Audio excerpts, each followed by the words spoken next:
In a quiet library, Sakuta Azuzagawa searches for a book when a girl in a wild bunny outfit catches his eye. Curious, he follows her and notices something strange. She tries to get in front of people's faces, but no one seems to see her. Finally, she turns to Sakuta and asks if he can see her. When he nods, she warns him to forget everything he's seen and to stay away from her. The next day, on the train to school, Sakuta asks his friend Kanemi what he would do if he met a bunny girl in a library. Kanemi jokes that he'd do a double take, making them laugh. As they arrive at school, they spot Maya, the girl from the library, and discuss her life as a celebrity. Despite her fame, she always seems lonely. During break, another classmate warns Sakuta to stay away from Kanemi. Later, on his way home, Sakuta sees a man at the station trying to take a photo of Maya. Without thinking, Sakuta steps in front of the camera, blocking the shot. The man is annoyed, but his wife calms him down, and they walk away. Maya thanks Sakuta, and they start talking on the train. She asks if he remembered her warning from the previous day. Sakuta admits that her bunny outfit was too unforgettable. She teases him, wondering if he had any strange thoughts about her, then says she doesn't mind being the subject of young boys' fantasies. Maya shares that she became famous at 6 years old. For years, everyone noticed her wherever she went, but recently it seems like people no longer acknowledge her presence. Maya explains that people couldn't even hear her, so she dressed up in the bunny outfit at the library to see if anyone would notice her. They end up at Sakuta's place, where he insists they go to his room because he has something to show her. When he takes off his shirt, Maya is startled and accuses him of being a pervert, thinking he might try to harass her. But Sakuta shows her his scars, explaining that he woke up one day covered in blood with no memory of how it happened. He reveals that his sister went through something similar, showing Maya pictures of the cuts on his sister's body caused by online bullying. Sakuta believes these strange events are caused by what he calls adolescent syndrome, and assures Maya that he believes her when she says people can't see her. Maya wonders if her case is similar to his sister's, and Sakuta advises her to get back in the spotlight before things get worse, especially since she seems to want to return to showbiz. After a few days of not finding Maya, Sakuta finally comes across her sitting alone. He offers her food, knowing she must be hungry since she can't buy anything due to her invisibility. They later go shopping together, and Sakuta jokingly thinks to himself that they look like a couple. When Maya asks if he said something, he denies it, and she laughs, saying it's fun since no one can see her anyway. Sakuta then asks if people can see the carrot she's holding and what they might think. Maya explains that, because of her invisibility, everything she touches also becomes invisible. As they walk out of the supermarket, Sakuta expresses a desire to see her place, but Maya refuses, saying she lives alone. She then asks if they're still fighting, and Sakuta replies that it's because she's not being honest. He tells her that if she wants to keep acting, she should admit it, but Maya brushes him off, telling him to mind his own business. Sakuta presses on, revealing that he knows about a photo book that came out when she was in her 3rd year of middle school, which featured swimsuits she hadn't agreed to wear. Maya, visibly upset, clenches her fist as Sakuta continues, saying her mother signed the contract without her permission, leading Maya to take a break from showbiz as a form of revenge. Maya tells him to shut up, but Sakuta keeps talking, so she turns and slaps him. She tells him to be quiet, explaining that she agonized over the decision. She was just in middle school when she found a swimsuit waiting for her in the studio, with the contract already signed, forcing her to go through with it. She says she had to force a smile, and her mother was only thinking of herself and trying to make money by using her. Sakuta encourages Maya to return to showbiz, explaining that if she's still harboring bitter feelings, it's all the more reason to do it. She needs to face those feelings head-on. Maya, curious, asks how he knows about her hiatus. After some coaxing, Sakuta admits that he learned it from a news reporter named Kumiko Nanjo, who covered the bullying incident involving Kai. Maya quickly realizes that Sakuta had shown Kumiko his chest scars to get information about her. Concerned, she calls Kumiko and asks her not to publish the photos, promising an exclusive interview once she signs with a new agency. Kumiko agrees. Sakuta drops Maya off at her house, only to discover that they live in the same neighborhood. Before parting ways, Maya asks if they can hang out on Sunday, clarifying that it's not a date. Sakuta agrees, and on Sunday he prepares to meet Maya. On his way, he encounters a lost little girl and offers to help her find her mother. Suddenly, another girl kicks him from behind, thinking he was trying to kidnap the child. Sakuta, wincing in pain, explains that he was only trying to help. The girl, realizing her mistake, offers to let him kick her back so they can be even. After some playful banter, a police officer arrives and takes them to the station to clear things up. Sakuta eventually makes it to the meeting spot. But he's over an hour and a half late. Maya, visibly annoyed, listens as he apologizes and explains what happened. On the train ride, Maya asks why he cares so much about her, and why he's always looking out for her. Sakuta confides that he understands her situation and knows she needs someone by her side. He recalls how a girl named Shoko Makinohara helped him through a tough time after Katie's incident. When Maya asks if he was in love with Shoko and if he ever tried to find her, Sakuta admits that he was. As they talk, Sakuta realizes that Maya has been trying to contact her mother about returning to showbiz. However, when they meet, Maya discovers that her own mother can't see her anymore. When Sakuta tries to remind her mother about Maya, she insists she knows nothing and walks away. Desperate, Sakuta suggests they travel to another city where people might still see Maya. They ask around, only to learn that not only is Maya invisible to everyone, but people have also completely forgotten she ever existed. Later at their hotel, Maya goes to take a bath while Sakuta makes a call to Kunimi, asking if he remembers Maya. To his surprise, Kunimi does remember her. Sakuta then contacts Futaba, who also remembers everything about Maya. They conclude that all the students at their school still know Maya, and they need to figure out why. Maya, touched by Sakuta's unwavering support, thanks him for not giving up on her. Back at school, they discover that Maya is still invisible to everyone except Sakuta. He wonders if she's truly invisible, or if people are just ignoring her. Maya checks in on her class while Futaba approaches Sakuta with bad news. It seems that all the students have forgotten about Maya, except for them. Futaba theorizes that their ability to remember is tied to the fact that they didn't sleep. However, they fear that if they do sleep, they too might forget Maya. Sakuta, determined not to forget Maya, buys anti-sleep pills and writes everything about her in his notebook, hoping it will help him remember if he ever forgets. The next morning, Maya comes to pick him up for school. Sakuta, curious, asks why she keeps attending school when no one else can see her. She replies that, as long as he sees her, she can't just stay home alone. At school, Sakuta meets Futaba and realizes she has forgotten about Maya. Later, Maya offers to help Sakuta with his schoolwork. As she teaches him, he starts feeling drowsy and realizes that Maya secretly gave him sleeping pills. Before he falls asleep, she reassures him that she'll be okay without him because she's already used to being alone. The next morning, Katie wakes Sakuta, warning him he'll be late for school. As he reads his notebook, Sakuta notices that while he wrote about Maya, her name is missing, and he can't remember her. At school, Futaba hands him a note she wrote to herself before she forgot about Maya. The note tells her to give it to Sakuta, without thinking too much. The letter instructs Sakuta to find a way for people to remember Maya. During exams, memories of Maya start flashing through Sakuta's mind, and he suddenly remembers her. He rushes out of the classroom, heads to an open field, and starts shouting that he loves Maya, calling her name and listing everything she does. Maya, hearing this, approaches him and tells him that he didn't need to scream because she could hear him. She slaps him for breaking his promise never to forget her. Sakuta apologizes, and she tells him to say he loves her again, promising that he'll do it every day for a month. Soon, every student is talking about Maya, and she becomes visible to everyone again.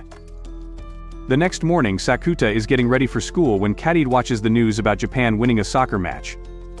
At lunch, Sakuta and Maya eat together in class, and he asks her to go out with him because he loves her. Maya jokes that hearing the same thing for a month has made her heart stop racing, and she tells him she'll be featured in a new drama with a kissing scene.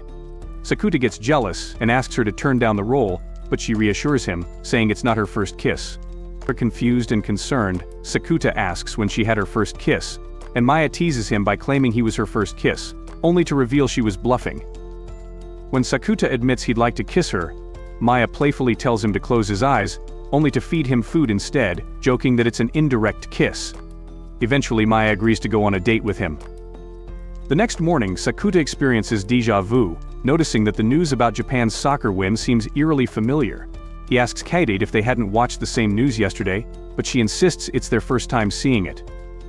At school, everything unfolds exactly as it did the previous day, but Sakuta notices one difference. Tomo is being asked out by a guy, and she asks for time to think about it. When the day repeats again, Sakuta visits Futaba, explaining his situation. She tells him about a demon called Laplace's demon, and says that to stop the day from repeating, he must find someone who is behaving differently from everyone else. Sakuta starts observing people closely and realizes that Tomo is the one acting differently. She's avoiding a guy named Mazawa, who is Rina's crush, Rina being Tomo's best friend. Tomo doesn't want to cause trouble, so she's trying to avoid the situation. As they talk, Misawa finds Tomo and Sakuta together after they accidentally fall on top of each other while trying to hide. Misawa leaves, disappointed, and Maya also sees them, misunderstanding the situation. When Sakuta tries to explain, Maya coldly tells him not to talk to her again. The next day, Sakuta realizes the loop has finally ended, and he's living a new day. He goes to see Futaba, only to discover she's upset about something. Tomo confides in Sakuta that she's in love with Kunimi, but she feels trapped because he already has a girlfriend. Sakuta, always the practical one, encourages her to be honest and confess her feelings, but Tomo hesitates. She doesn't want to risk being heartbroken and having her dreams crushed. As Sakuta contemplates her dilemma, he notices that Tomo has started working alongside him. When they meet her friends, they immediately warn him, making it clear that if he ever breaks her heart, they won't hesitate to deal with him. They're convinced that Sakuta and Tomo are dating, and this only complicates matters. After a tiring day at work, Sakuta is on his way home when Tomo catches up to him. She suggests that they pretend to be a couple, at least for a while, to keep any unwanted attention at bay. She's particularly worried about Misawa, who keeps pursuing her despite her lack of interest. Tomo pleads with Sakuta, promising that it'll be just a temporary arrangement. Reluctantly, Sakuta agrees, understanding her fear of ending up lonely. However, he's also concerned about how Maya might react if she finds out. His worries are interrupted by a knock on the door, and to his surprise, it's Maya standing there. Maya looks at him with a mix of frustration and curiosity, asking why he didn't come to explain himself after everything that happened. Sakuta is at a loss for words, not knowing where to begin. They sit down in his room and Maya listens as Sakuta explains the situation with Tomo. He admits that Tomo had asked him to be her fake boyfriend to avoid the embarrassment of her classmates knowing about Misawa's advances. He recalls how Kaede, his sister, had once expressed how mortifying it could be to face such situations, and that's why he decided to help Tomo out. Maya, while understanding, can't help but feel a bit uneasy. She tells Sakuta that she can't argue with him when he brings up Kaede, but she warns him that letting things slide might cause bigger problems in the future. Sakuta, trying to lighten the mood, playfully moves in as if to kiss her, but Maya swiftly kicks him in the face, clearly not in the mood for jokes. As an apology, Sakuta asks if he can take her on a date later to make it up to her. However, Maya informs him that she'll be heading to Kagoshima for a week to film a drama starting the next day. Before she leaves, Maya hands Sakuta a bag, telling him there's something inside for Kaede. He opens it to find clothes and realizes Maya wants Kaede to wear them, hoping it might give her the courage to step outside again. Just then, Kaede, who had been eavesdropping on their conversation, makes a noise. Sakuta calls out to her, but she's already slipped away. He gives her the dress that Maya brought, and when Kaede puts it on, she shyly thanks Maya for the thoughtful gift. Maya says goodbye to Sakuta before heading home. The next day at school, Sakuta asks Kunimi about Misawa, wondering if he's as bad as he seems. Kunimi reveals that Misawa has another girlfriend and is notorious for speaking poorly of all his exes. Hearing this, Sakuta feels justified in disliking him. Later, Sakuta and Tomo go on a pretend date, visiting various places and enjoying each other's company. While at the beach, they run into one of Tomo's classmates, who is desperately searching for something she lost. They help her look, and when Tomo spots it near the water, she rushes to grab it but ends up falling in. The following morning, Sakuta visits Tomo in the nurse's office, where she's recovering from a cold due to her mishap. He brings her some food, and they chat, but their conversation is overshadowed by rumors spreading throughout the school. People are whispering that Tomo sleeps around and is easy to get, tarnishing her reputation. Sakuta finds her sitting alone, clearly distressed by the gossip. He tries to lift her spirits, but just then, Misawa and his two friends walk by, laughing and mocking Tomo. Sakuta can't hold back any longer and starts laughing at Misawa, which infuriates him. Misawa accuses Sakuta of mocking him, and, in a fit of anger, punches Sakuta in the face, knocking him down. But Sakuta isn't one to back down easily. He gets back on his feet, squaring up to Misawa, ready for a fight. In one swift move, Sakuta kicks Misawa, knocking him to the ground.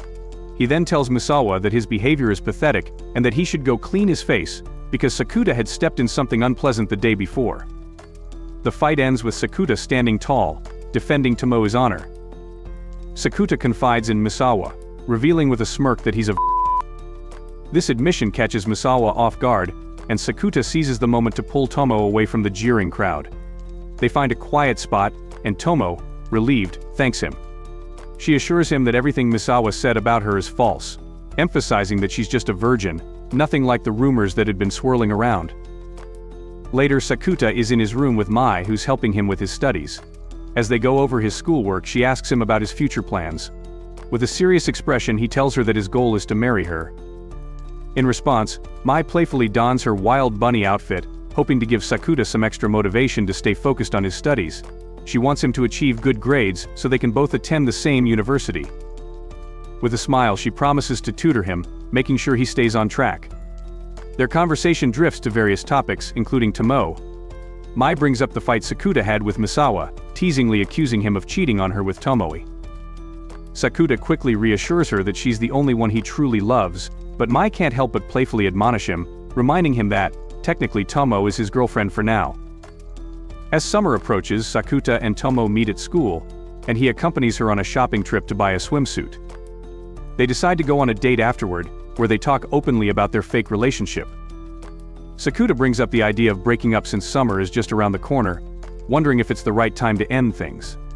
Tomo, however, tells him that she's already thought of a plan to handle it. She explains her strategy, making sure Sakuta is on board with her approach.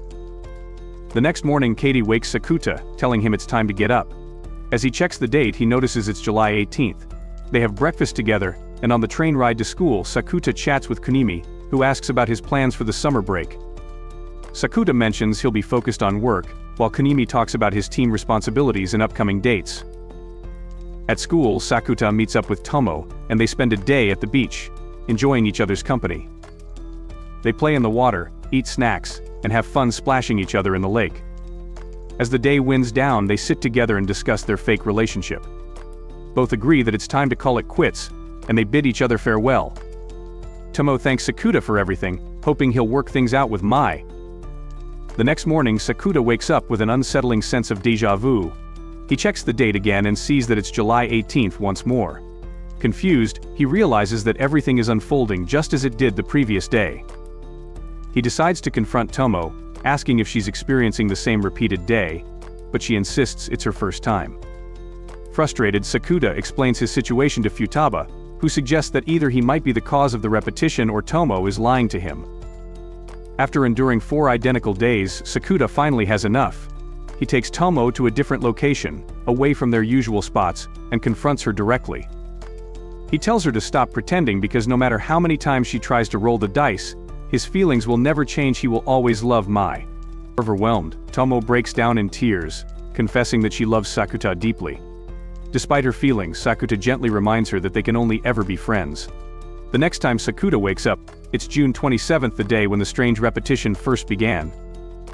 Feeling a sense of relief, he asks Mai out on a date, and she happily accepts. As he goes about his day, he notices Tomo rejecting Misawa, and later they meet and agree to remain friends. On their way home from school, Sakuta and Mai come across a girl sheltering a cat from the rain, reminding them both of the simple yet profound moments that make life special. Sakuta gently takes the cat from the girl and suggests that she take his number since she mentioned wanting to adopt it. Curious, he asks for her name and she introduces herself as Shoko Mikinohara. The name triggers a memory in Sakuta's mind. It's the same name as the girl who helped him during a tough period in his life. The next morning, Sakuta wakes up to find Shoko at his place. She explains that while she's eager to adopt the cat, she hasn't yet discussed it with her parents. Sakuta kindly offers to keep the cat at his home until she gets everything sorted out. As he watches her, he can't shake the feeling that Shoko looks exactly like the girl he met some time ago. The resemblance is uncanny, and it makes him wonder if there's something more to it. Determined to get to the bottom of this mystery, Sakuta decides to talk to Futaba about it. Sakuta meets Futaba at the library later that day. She's not her usual self, with her hair down and glasses off, citing the heat as the reason for her change in appearance. Sakuta shares his encounter with Shoko Mikinohara, explaining how she looks just like the girl he met before. Futaba listens intently and then offers a plausible explanation, mentioning that there's a theory that 3 people in the world might look identical. She asks if this resemblance is causing him any trouble, and when Sakuta admits that it isn't, they decide to let it go and move on to other topics. After a while, they part ways. Later, while Sakuta is at work, he's surprised by an unexpected visit from Mai. She tells him that her shoot ended earlier than expected, so she came to see him. Delighted, Sakuta finishes his shift quickly, and they head home together. On their way, they spot Futaba entering a net cafe. Curious, they decide to follow her inside but soon lose sight of her in the crowd. To figure out what's going on, Sakuta borrows Mai's phone and calls Futaba. As they talk, he realizes that the Futaba he's speaking to on the phone isn't the same one they saw entering the cafe. Confused, Sakuta approaches the Futaba he found in the cafe and begins a conversation. She reveals the shocking truth: they are actually two versions of her. The Futaba he spoke to on the phone is the same one he met earlier at the library. Baffled by this revelation, Sakuta asks Mai if she would be okay with Futaba staying at his place temporarily while they try to sort out this strange situation. Mai agrees but insists that she'll stay at Sakuta's place too, just to make sure everything is alright.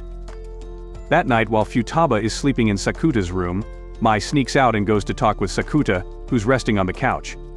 She admits that she was hoping he'd take her on a date, but she understands that tomorrow will be all about finding a solution to Futaba's predicament.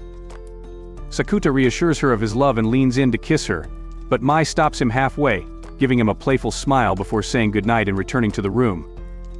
The following morning, Sakuta heads to school to meet the other Futaba, who is watching Kunimi play basketball with his teammates. He approaches her and shares the news that there's another version of her staying at his place. Curious, Futaba asks him what he thinks about the situation. Sakuta suggests that it might be related to quantum teleportation, a theory that she agrees with. She also reveals that the Futaba at his home isn't being entirely honest when she claims she doesn't know why this has happened. As for her, she knows the real reason behind it. Later, Sakuta makes a phone call to Mai using his own phone and asks if Futaba has been with her the whole time. Mai confirms that she has and mentions that she has some news of her own to share with him. She had an important phone call with her manager and is eager to talk about it when they see each other next. Sakuta realizes that the mystery of the two Futabas might be more complex than he initially thought, and he knows that he'll need to dig deeper to uncover the truth. Sakuta bumps into Kim Asato, who asks him if he knows Futaba. He nods, confirming that he does. With a sly grin, Kim hands him her phone, revealing Futaba's secret account, where she's been posting some rather revealing photos. Kim raises an eyebrow and asks if he thinks what Futaba's doing is risky. Sakuta, doing his best not to choke on his words, says he'll handle it and heads straight to Futaba's place. When Sakuta arrives, he casually asks Futaba if he can talk to her while she's taking a bath. Without missing a beat, she tells him it's fine. Cue the awkward anime nosebleed moment. He nervously brings up the other Futaba's risks social media activity. Futaba sighs and explains that she made that account to get validation from others because she struggles with liking herself. Sakuta, putting on his best serious face, asks if she wants the other Futaba to stop, and she admits that she does. Ever the White Knight, Sakuta promises to talk to her doppelganger and put an end to it. Later, Sakuta meets up with Mai, who tells him that her agency has forbidden her from meeting with her boyfriend in private. Sakuta agrees, though he's definitely not thrilled about it. Insert a dramatic anime sigh. The next day, Sakuta runs into the other Futaba at the station on their way to school. He tries to gently lecture her about her online activities, but she's not having it. She snaps back, asking why he suddenly turned into her older brother and telling her what to do. Sakuta backs off and simply tells her that, in the end, she should do what she feels is right for herself. On the way back home, Futaba receives a text from an anonymous user who wants to meet up with her because of the photos she's been posting. Panic sets in, and she quickly asks Sakuta to delete the account. To add to the tension, she begs him to sleep at her place since there's no one else to protect her. Sakuta agrees, even though the situation has awkward written all over it. That night, Futaba opens up to Sakuta, confessing that she's been feeling lonely and fears that he and Kunimi will forget about her now that they have girlfriends. Sakuta, in true protagonist fashion, assures her that he'll never abandon her. To prove his point, he uses her phone to call Kunimi, asking him to meet them at Honkagenyu Station, claiming Futaba is in a pinch. Kunimi, being the bro he is, shows up in record time. The three of them spend the night hanging out at the beach, playing games, and reminiscing until the sun starts to rise. It's like a scene straight out of a summer anime. The next morning, Sakuta drags himself back home, exhausted but content. Before he passes out, Futaba hands him her phone, asking him to give it to the other Futaba. After a much-needed nap, Sakuta wakes up to discover that Futaba has left the house, despite the heavy rain outside. Worried, he calls the other Futaba, who tells him that she didn't make it to her place but gives him a hint about where he might find her. Sakuta rushes to the school and finds Futaba there. She's upset, feeling that the other Futaba seems so much happier especially after seeing a picture of Kunimi, Sakuta, and the other Futaba together. Sakuta, ever the peacekeeper, invites her to the fireworks festival that he, Kunimi, and the other Futaba are planning to attend. As he turns to leave, Sakuta suddenly faints, and the next thing he knows, he's waking up in a hospital bed with Mai by his side. She explains that Futaba called her, worried about him. Determined to lift Futaba's spirits, Sakuta visits her and shares his own struggles, helping her see life with a more positive outlook. Futaba, trying to maintain her usual tsundere attitude, calls him the worst but admits that it's a relief to hear his words. She then nervously asks Sakuta if he'll go with her to see the fireworks. In a classic anime move, Sakuta deflects and tells her to ask the other Futaba. Mustering up her courage, Futaba calls the other version of herself, and after the call she gains the confidence to face whatever comes next. The two Futabas eventually resolve their issues, and one disappears, leaving Sakuta to reflect on the strange and emotional journey he's just been through. Sakuta takes the phone and hears Futaba telling him that she and Futaba the other one have reconnected, and their plan has worked out perfectly. With everything back in place, they all attend the fireworks together, enjoying the summer night as if nothing ever happened. But as summer break ends and everyone returns to school, Sakuta is on the lookout for Mai, who promised to be back after the break. However, despite searching high and low, she's nowhere to be found. Worried, Sakuta decides to go to Mai's place to check on her. As he approaches her house, he spots a girl standing by the roadside. He calls out her name, Mai, but to his shock, she turns around and asks, "Who are you?" Confused and panicked, Sakuta insists that she's his girlfriend. But then she calmly replies that she must be mistaken for her sister. Just as Sakuta is trying to wrap his head around this bizarre situation, another girl appears and clarifies that the girl he's met is actually Madoka Toyohama, while she herself is the real Mai. To make things even more anime plot twist worthy, they explain that they've somehow switched bodies while they were sleeping, yet another case of the notorious puberty syndrome. They head into the house to discuss the situation, and after a long, awkward conversation, they decide to play along for the time being. Madoka will act as Mai, and Mai will act as Madoka. They figure it's the best way to avoid raising suspicions until they can find a solution. To make things even more complicated, Mai tells Madoka that they need to learn each other's work routines and perform them perfectly so that no one will notice the switch.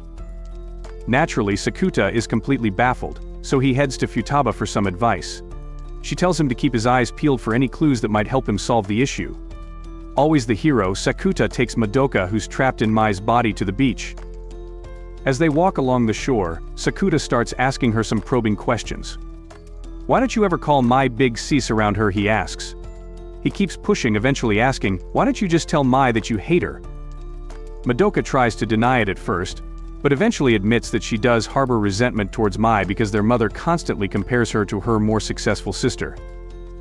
That evening, Madoka asks Sakuta if she can sleep at his place because she can't bear to stay at Mai's house with all the pent-up anger she feels. Sakuta, trying to keep things as normal as possible, tells her that it probably wouldn't be a good idea.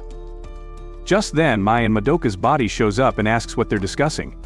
The tension reaches a breaking point as Madoka finally opens up, confessing that she hates Mai for always getting in her way. She blames Mai's return to showbiz for costing her some of her contracts and for making their mother disappointed in her. Mai, ever the composed idol, listens calmly and then admits that she feels the same frustration towards Madoka. It's a real sibling showdown, but with way more body swapping involved. That night, Madoka's body with Mai's consciousness stays at Sakuta's place.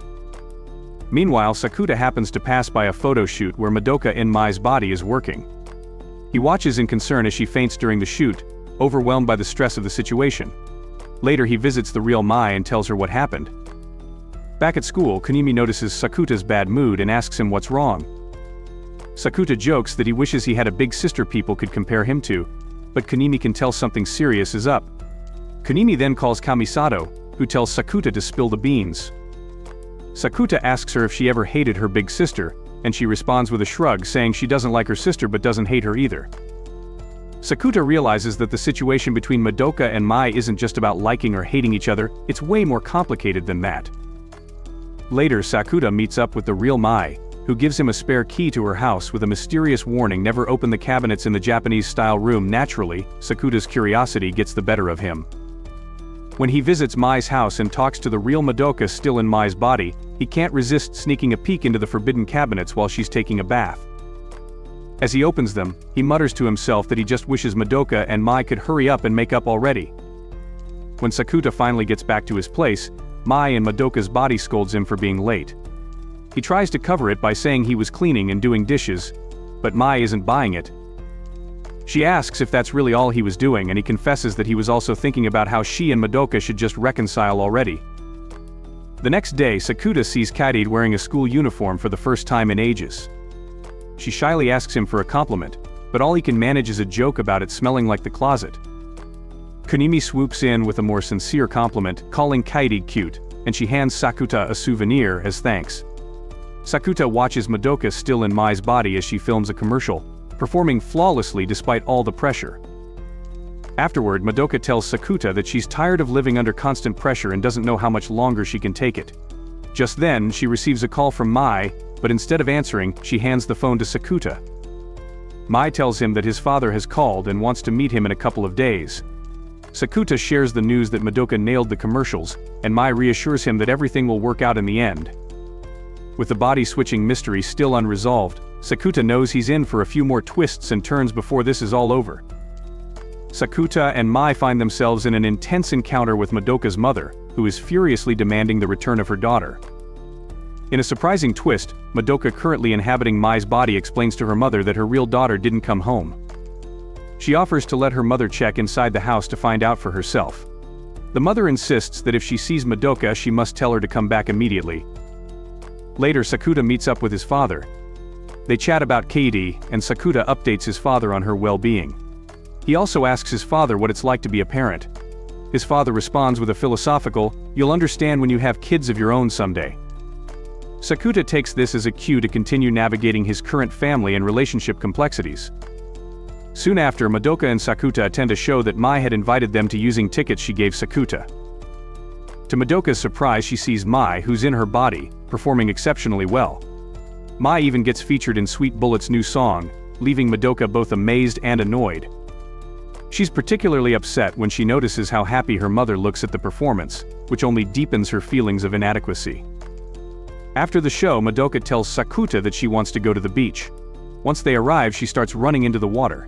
Sakuta becomes alarmed, fearing she might be attempting to drown herself, and rushes to stop her. Madoka breaks down, telling Sakuta that she feels worthless and that her big sister is better at everything. She reveals that her sister hates her, and she sees no point in continuing. Determined to help, Sakuta takes Madoka out of the water and shows her a box he had previously opened. Inside, she finds all the letters she has written to her sister over the years. She explains to Sakuta that she stopped writing the letters when she discovered that Mai wasn't her real sister. She's troubled by the fact that Mai kept all those letters despite their complicated relationship. Sakuta calls Mai, who is just behind the door. Mai reassures Madoka that she values her as a person. Mai explains that Madoka is unique because she took the time to send her letters, calling her amazing and wonderful. Hearing this, Madoka starts to cry, realizing that, despite everything, Mai has always appreciated her efforts. The two sisters hug it out, and Madoka thanks Mai for being her sister. They embrace each other and switch back to their original bodies, both feeling a renewed sense of happiness. Madoka then decides to move in with Mai after another argument with her mother. Meanwhile, Mai receives a photo of Sakuta and Madoka in Mai's body posted online. The picture raises questions about Sakuta's relationship with Mai, leading to some unwanted attention. At a press conference, Mai addresses the situation, explaining that Sakuta is her boyfriend and emphasizing his innocence. She asks the press to respect his privacy, as he has nothing to do with showbiz. The press agrees to back off, respecting Mai's wishes. Kaede, who is watching the interview, praises Mai for handling the situation so well. She decides she wants to make a positive impact on Sakuta's life by setting personal goals for herself. Back home, Sakuta finds a letter in the mailbox from Shoko Mikinohara, asking to meet him at the beach. He shows the letter to Futaba, who advises him to talk to Mai about it since Shoko wants to meet him.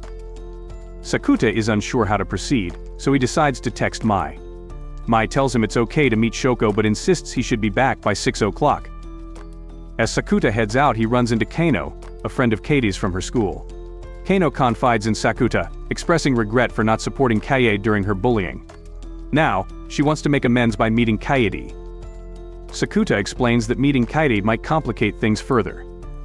Sakuta then goes to the beach to meet Shoko, but when he arrives, Shoko doesn't show up. Realizing that waiting around is pointless, Sakuta decides to leave a note for Shoko, letting her know that he has a girlfriend now. He leaves the beach with Mai, reflecting on the ongoing complexities in his life, but feeling optimistic about moving forward. When Sakuta arrives home, he finds Kaede excitedly sharing her new goals. She wants to start enjoying life outside her house and hopes to answer phone calls from people other than just her brother. Mai agrees with Kaede's plan and begins calling the house to chat with her. Sakuta helps Kaede face her fears by taking her out of the house.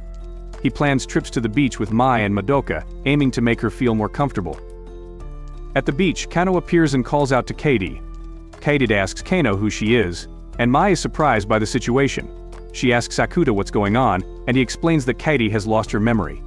He recounts how puberty syndrome struck after Kaede was bullied at school.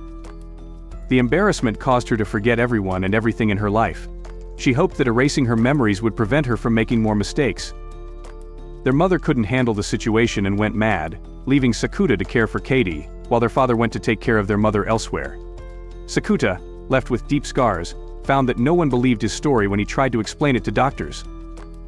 Mai listens, relieved to finally understand the full story, even if it's late. The next day, Kaede wakes up determined to go out, wearing her school uniform. She insists on going to school, despite Sakuta's concerns that she shouldn't push herself too hard. Sakuta explains the situation to his father, who advises him to introduce him to his girlfriend once things settle down. Tomo visits Sakuta and Kaede, reassuring them that Kaede can return to school, even if she needs to visit the nurse's office. The visits will still count as school attendance. Kaede can go back when she feels ready. The following day, Sakuta accompanies Kaede to school. However, when she sees other students, she becomes scared and hides. Sakuta tells her they can go back home if she's not ready, but Kaede insists on staying. Sakuta then takes her to the zoo to see pandas and other animals. After the zoo visit, he takes her back to school, knowing it will be quiet. He shows her around and Kaede promises to make an effort to come to school during the day. The next morning, Sakuta wakes up to find that Kaede has lost her memories of everything they did the previous day. He's left wondering if he will ever be able to help his sister fully regain her memories.